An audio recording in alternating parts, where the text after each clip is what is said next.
आज की क्लास में हम लोग अभी जो दो कॉन्सेप्ट देखा था, समीकरण से कथन, कथन से समीकरण, अब उसका उपयोग करके हम व्यावहारिक स्थितियों में हम कैसे अपने समीकरणों को उपयोग करते हैं उसको हम आज देखेंगे। 4 एग्जाम्पल हम यहाँ पर देखेंगे और चारों अलग अलग तरीके से देखेंगे। ठीक है, तो यहाँ पर देखिए हमारा पहला है जो एग्जाम्पल है, बिल्कुल सरल है। और एक चीज़, वीडियो अगर अच्छा लगा हो तो लगेगा तो ज़रूर लोगों को शेयर करिएगा। साथ में ही जो भी प्रॉब्लम हो, आवाज़ नहीं आ रही है, कुछ भी अगर कोई दिक्कत हो रही है तो आप कमेंट से हमें ज़रूर बता दीजिएगा ये प्रॉब्लम है। और साथ में अच्छे कमेंट मतलब कुछ लोग ऐसा लिख देते हैं कमेंट्स कि अच्छा नहीं लगता पढ़कर, कि तो आप कोशिश करिएगा जो कमियां हो वो बताइए ताकि हम अगले वीडियो में उसको सुधार सकें। ठीक है, तो ये हम एक तरीके से सिर्फ लोगों की हेल्प कर रहे हैं। ये यहाँ हमारा कोई बहुत बड़ा स्टूडियो नहीं है, ये देख रहे हैं कि बस एक मेरा छोटा सा बोर्ड है और एक नॉर्मल घर पर ही कोशिश कर रहा हूँ आपको पढ़ाने का। देखते हैं व्यवहारिक स्थितियों में सरल समीकरणों के अनुप्रयोग। ठीक है, देखिए यहाँ पर जो हमारा पहला सवाल है उसको हम पहले लिखते हैं, फिर इसको सॉल्व करते हैं। देखिए पहला एग्जाम्पल है, इसको हम सॉल्व करते हैं। बहुत ही छोटा है, बिल्कुल शुरुआती स्तर का, अभी जो हम लोगों ने पढ़ा था उसी से है, बस यहाँ पर देखिए 2 वाक्य जुड़ गए हैं। ठीक है, देखिए पहला हमारा है जो अभी तक हम लोगों ने सॉल्व किया, देखा, एग्जाम्पल लिया, किसी संख्या के 3 गुने और 12 का योगफल 72 है। ठीक है, तो अब देखिए दूसरा क्या है, सिंपल सा वर्ड एक ऐड हो गया यहाँ पर, वाक्य संख्या ज्ञात कीजिए। तो इसका मतलब हो गया अब हमें जो इक्वेशन बनाएंगे अब उसको सॉल्व करेंगे। ठीक है, तो अभी ऐसे ही ये धीरे धीरे बढ़ते बढ़ते अभी काफ़ी ये बड़ा होगा। ठीक है, तो हम पहले शुरुआत से छोटे से देखते हैं, अब ये समझ में आ जाएगा तो आपको अगला भी समझ में आ जाएगा, उसके बाद भी समझ में आएगा, फिर लास्ट वाला जो एग्जाम्पल है वो भी आपको बहुत अच्छे तरीके से समझ में आ जाएगा। चलिए देखिए यहाँ पर किसी संख्या के 3 गुने, तो सबसे पहले माना संख्या यक्स है। ठीक है, तो देखिए प्रश्न के अनुसार बोला जा रहा है 3 गुने, तो संख्या का 3 गुना ये हो जाएगा, संख्या का 3 गुना बराबर 3x हो जाएगा, और 3 गुने और 12 का योग।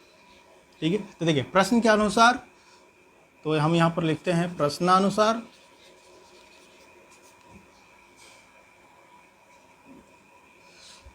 थ्री एक्स प्लस 12 बराबर 72। ठीक है, ये हमारा सवाल बन गया। तो अब यहाँ पर देखिए 3x बराबर 72, 12 का पंचांतर कर देंगे, -12 हो जाएगा इधर, तो 3x बराबर घट जाएगा 72 में से 12 गया, 2 में से 2 गया 0, ये हो जाएगा 60। और यक्स बराबर देखिए पंचांतर करेंगे हम 3 का, यहाँ पर तो गुणा में है तो भाग में हो जाएगा, तो 60/3 यक्स बराबर 20।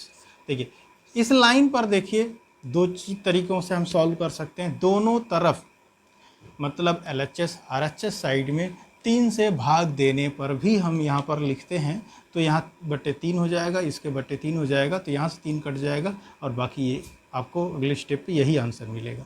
लेकिन हमने यहाँ पर पंचांतर किया हुआ है। ठीक है, किसी संख्या से जोड़ घटाना गुणा भाग 2 कॉन्सेप्ट होता था मतलब ये सॉल्व करने के लिए इस लाइन पे, या तो किसी संख्या से जोड़िए घटाइए गुणा भाग कुछ भी कर सकते हैं। ठीक है, दूसरा होता है पंचांतर विधि, ये मैंने पंचांतर विधि से सॉल्व किया। ठीक है, तो x बराबर 20 हमें यहाँ पर मिल गया है। आप उत्तर की जांच करना चाहें तो आप यहाँ पर उत्तर की जांच भी कर सकते हैं।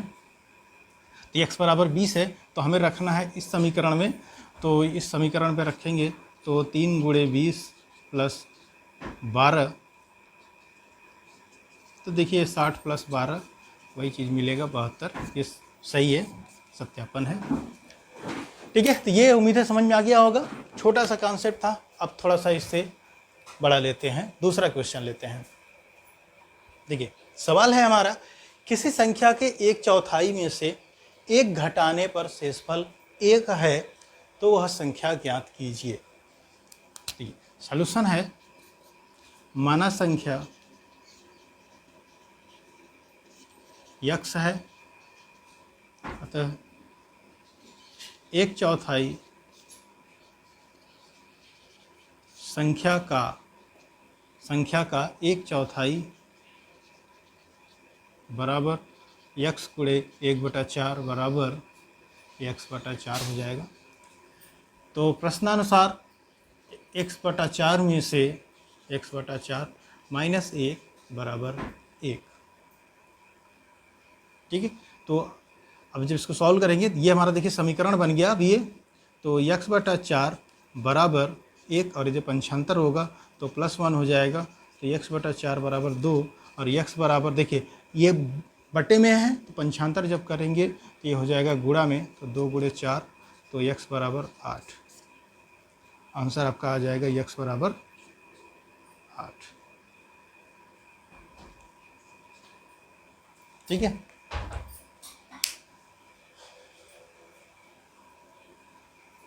चलिए नेक्स्ट क्वेश्चन देखते हैं।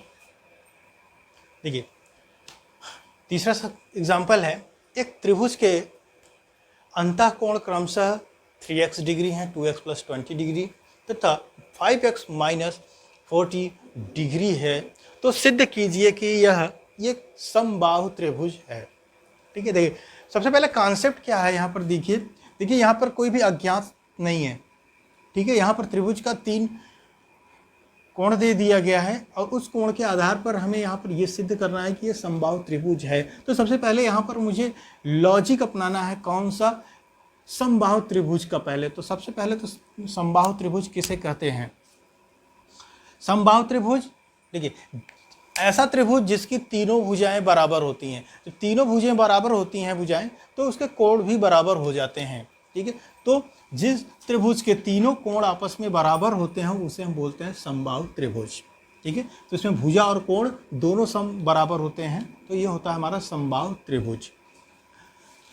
दूसरा चीज कॉन्सेप्ट क्या है इसमें, समबाहु त्रिभुज का कोण के आधार पर कॉन्सेप्ट क्या है। तो देखिए समबाहु त्रिभुज का जो कॉन्सेप्ट है, त्रिभुज के तीनों जो कोण होते हैं उनका योग जो होता है वो 180 डिग्री होता है। जो अंतःकोण होते हैं त्रिभुज के वो 180 डिग्री होता है। जैसे ये हमारा त्रिभुज बनता है इस तरीके से। ठीक है, तो ये जो कोण है हमने यहाँ पर ले लिया ABC, तो ये जो ABC है ये इसका योग जो होगा AB + C बराबर 180 डिग्री होगा।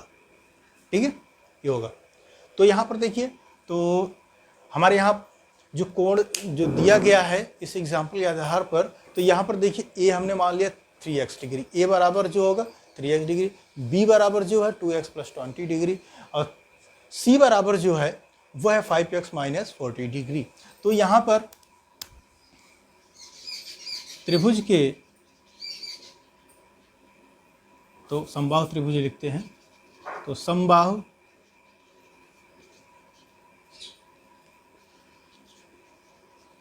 त्रिभुज के अंतः कोण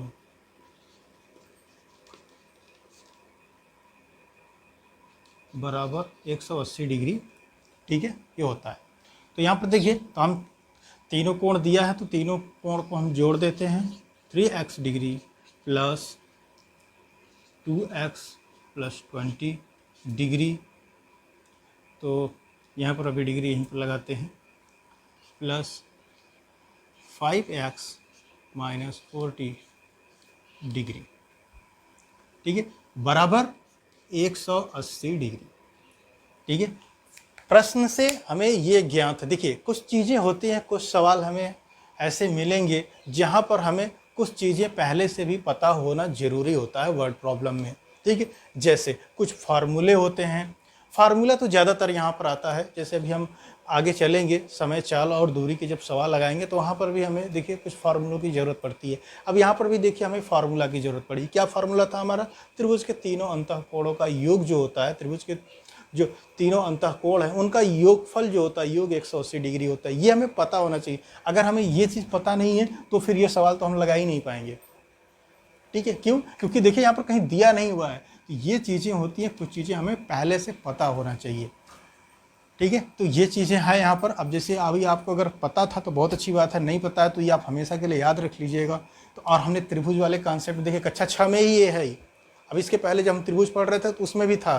तो ये हमें अब पता हो जाना चाहिए, क्योंकि ये है 6वां चैप्टर। अभी हम लोगों ने 5वें में इसको अच्छे से पढ़ा हुआ है, ठीक है। और साथ में कक्षा 6 में ही त्रिभुज के चैप्टर में हमने इसको पढ़ लिया है। तो अब देखिए सॉल्व करते हैं इसको। 30 सॉरी यहाँ पर 30x है, सॉरी 30 नहीं है, 3x है, ये 3x डिग्री है, सॉरी इसके लिए, ठीक है।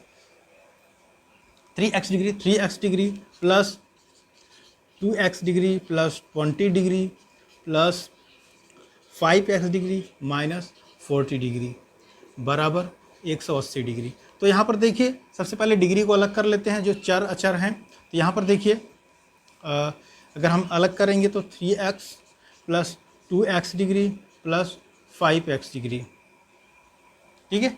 तो ये हमारा अलग हो गया आएगा, और ये हो जाएगा प्लस 20। देखिए इसमें कुछ किया नहीं है मैंने, कभी कोई लॉजिक नहीं लगा, सिर्फ आगे पीछे किया मैं। 5x यहाँ था तो मैंने इसको मतलब एक सीरियल जो चर हैं उनको मैंने x वाले जो हैं वो एक साइड कर दिया और इनको एक साइड कर दिया। अभी पंचांतर और आगे होगा, ठीक है। तो ये देखो जो 0 0 ऊपर लगा रहे हैं डिग्री है, इसको हम डिग्री बोलते हैं। छोटा सा गोला बनाया जाता है। अब देखिए इसको अगर हम जोड़ेंगे तो ये हो जाएगा 3 2 5 और 5 10, ये हो जाएगा 10x डिग्री, ठीक है। प्लस अब यहाँ पर देखिए 20 माइनस 40 डिग्री, तो ये घट जाएगा। तो घटने के बाद ये आएगा -20, क्योंकि ये माइनस का चिन्ह जो 40 है वो ज़्यादा है, तो ये हो जाएगा -20 डिग्री बराबर 180 डिग्री। तो अब 10x बराबर, अब पंचांतर कर दिए हैं हम 180, ये -20 डिग्री का, तो वो जब पंचांतर हो जाएगा इस तरफ आएगा प्लस हो जाएगा 20 डिग्री।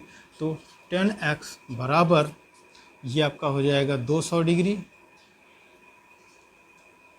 ठीक है, 200 डिग्री। अब इसको आगे सॉल्व करते हैं। तो देखिए अब इसको जब सॉल्व करेंगे तो x, ये डिग्री रहेगा यहाँ, x बराबर, अब पंचांतर करेंगे 10 का, तो गुणा में है तो भाग हो जाएगा, 200/10 डिग्री, ये कट जाएगा 1 0, ये आएगा 20 डिग्री, ठीक है। तो x बराबर 20 डिग्री, ठीक है। यहाँ पर जो हमें अज्ञात था वो हमें मिल गया है। अब हमें ये सिद्ध करना है कि क्या ये जो डिग्रियां दी गई हैं वो कोण का मान जो है वो एक ही आएगा या अलग अलग आएगा। देखिए वो चीज़ हमें यहाँ पर अब देखते हैं। तो x बराबर हमें मिला 20 डिग्री, तो हम पहले वाले कोण में देखते हैं। पहला है 3x डिग्री बराबर हो जाएगा ये, तो ठीक है, बराबर नहीं, हम अब इसको सॉल्व करते हैं। 3 गुणे x का मान हो जाएगा 20 बराबर 60 डिग्री। दूसरा है 2x प्लस 20 डिग्री में है, तो इसको हम सॉल्व करते हैं। तो 2 गुणे 20 प्लस 20 बराबर, देखिए ये हो जाएगा 40, 20 दूना 40 और प्लस 20 हो जाएगा 60 डिग्री। तीसरा देखते हैं 5x प्लस, ये सब डिग्री में ही है, 5 degree plus sorry minus 40 degree, ये हो जाएगा 5 गुणे 20 डिग्री प्लस नहीं माइनस 40 डिग्री बराबर 20 पंजे 100, 100 में से 40 गया 60 डिग्री। यहाँ पर देखिए आपको तीनों कोण 60 डिग्री के मिल रहे हैं, ठीक है। तो ये देखिए a बराबर भी 60 डिग्री, b बराबर 60 डिग्री, फिर c बराबर भी 60 डिग्री के मिले। तो तीनों कोणों का जो मान है अगर हम इसको सिद्ध करेंगे तो यही सिद्ध होगा। तो 60 degree plus 60 degree plus 60 degree बराबर 180 डिग्री, ठीक है। क्या है ये? समबाहु त्रिभुज है ये, ठीक है। चलिए एक और एग्जांपल देखते हैं, थोड़ा सा और इंटरेस्टिंग एग्जांपल है वो। ठीक है, नेक्स्ट देखते हैं। इसमें कोई अगर डाउट हो तो कमेंट से जरूर पूछिएगा। ठीक है, ये सवाल है लास्ट और बहुत ही इंटरेस्टिंग सवाल है। मैं इस देखिए, अब यहाँ पर देखिए एक पूरा एक पैराग्राफ की तरह एक सवाल हमें मिला हुआ है।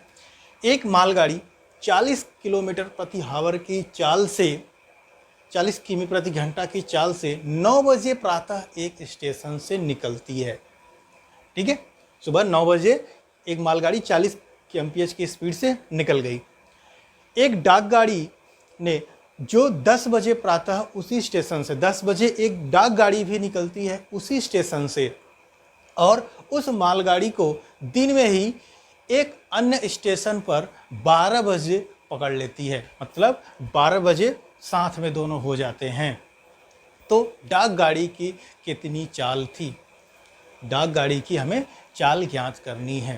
देखिए, ये जो सवाल है, इस तरीके के सवाल आपके एग्जाम में पूछे जाते हैं। अभी जो हम लोगों ने देखा बस एक तरीके से बेसिक कॉन्सेप्ट बनाने के लिए था। एक्चुअल जो सवाल होता है ये होता है जो अभी यहाँ पर उपयोग है, और भी इससे भी अभी और अच्छे पूछा जाएंगे सवाल, जो कि हम अभी और आगे जब चैप्टर देखेंगे अलग अलग पार्ट के, फिर उसमें हम देखेंगे। ठीक है, तो ये एग्जाम्पल देखते हैं, इसमें काफ़ी हमारा बेसिक क्लियर होगा।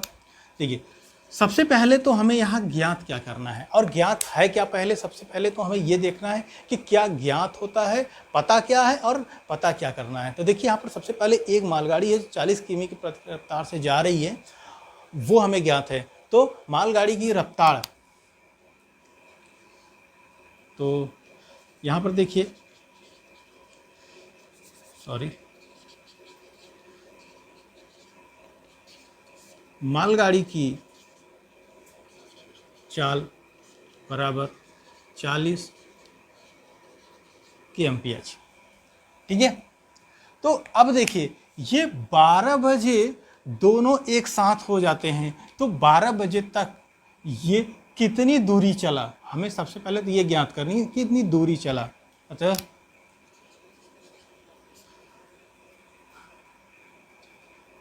9 बजे से 12 बजे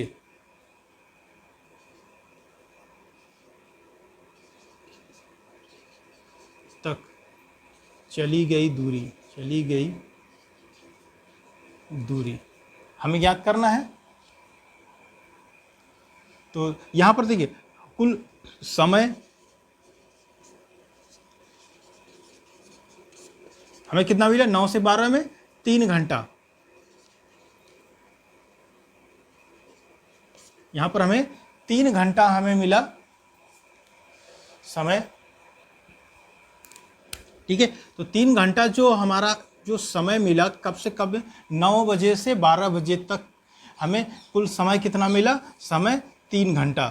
ठीक है, कुल समय 3 घंटा हमें मिला है में दूरी। तो 40 गुणे 3, ठीक है, बराबर 120 किलोमीटर। 40 की रफ्तार से जा रही है, 3 घंटे बाद 120 किलोमीटर वो चला। ये हमें यहाँ पर ज्ञात हो गया। अब चलिए दूसरे की बात करते हैं, डाक गाड़ी। माना डाक गाड़ी की चाल x kmph है, अतः या और 10 बजे चला था ना, तो देखिए 10 बजे से 12 बजे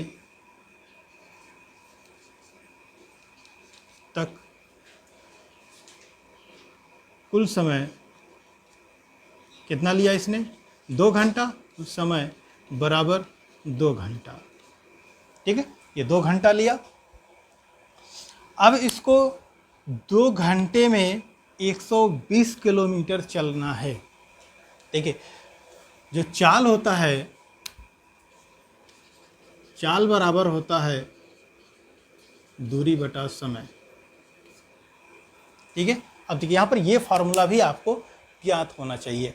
तो यहाँ पर देखिए अब हमें चाल बराबर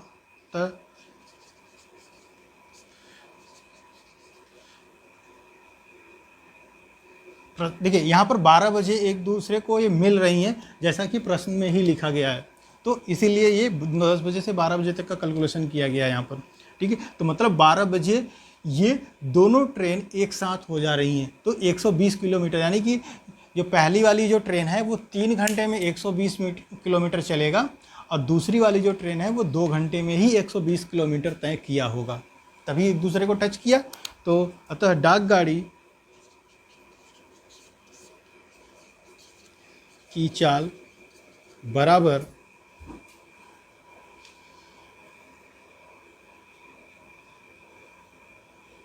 की चाल, ठीक है। तो ये यक्स बराबर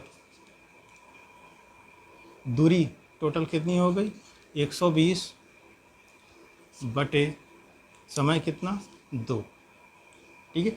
तो यक्स बराबर 60 kmph, ठीक है, kmph।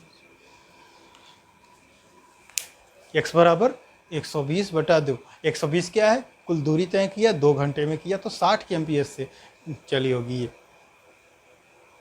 तो पहली वाली 40 की स्पीड से गई थी तो 3 घंटा समय लगा, और ये 60 की स्पीड से जाएगी तो 2 घंटे में इसको पकड़ लेगी। यहाँ देखिए मैंने यहाँ पर फार्मूले पर रखा हुआ है, आप यहाँ पर इक्वेशन से भी लिख सकते हैं। देखिए 10 बजे से 12 बजे तक कुल समय बराबर 2 घंटा है, तो इस लाइन के नीचे हम यहाँ पर इस तरीके से लिख सकते हैं। तो 2 घंटे में कुल दूरी तय दूरी, ये आपका हो जाएगा 2x बराबर 120, ठीक है, 2x बराबर 120, क्योंकि 1 घंटे में वो चल रहा है। देखिए 2x 40 की रफ्तार से ये जा रहा है, यक्स की हमने पहले इसकी मानते हैं, यक्स की एम्पियर की रफ्तार 1 घंटे में यक्स किलोमीटर जा रहा है, तो 2x में कितना गया 2x, तो 2x में कुल कितना तय किया 120 करना था इसको, तो 120 इस समीकरण से भी आप सॉल्व करेंगे तो आपको x बराबर 120 बटा 2 होगा, 2 का 75 किया तो x बराबर 60 kmph आ जाएगा, ठीक है। तो ये था देखिए सवाल।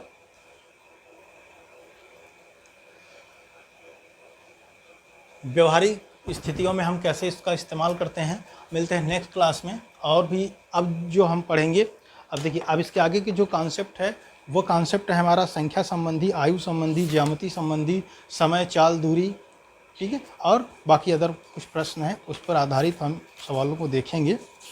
कॉन्सेप्ट ये है, अभी नेक्स्ट क्लास में हम कॉन्सेप्ट देखेंगे इससे रिलेटेड, उसके बाद हमारा चैप्टर है 6C, ठीक है। मिलते हैं नेक्स्ट क्लास में। चलिए फिर भी 23 मिनट का हो ही गया, 24 मिनट का वीडियो, मैं कोशिश करता हूँ अब छोटा ही वीडियो बनाऊँ, लेकिन देखिए कॉन्सेप्ट था तो हमें 4 कॉन्सेप्ट यहाँ एक ही साथ क्लियर कर दिया तो ठीक है, ठीक है। चलिए अब मिलते हैं नेक्स्ट क्लास में। कोई सुझाव हो तो बताइएगा, अगर वीडियो अच्छा लगा हो तो लोगों तक जरूर शेयर करिएगा, ठीक है। थैंक यू, मिलते हैं नेक्स्ट क्लास में।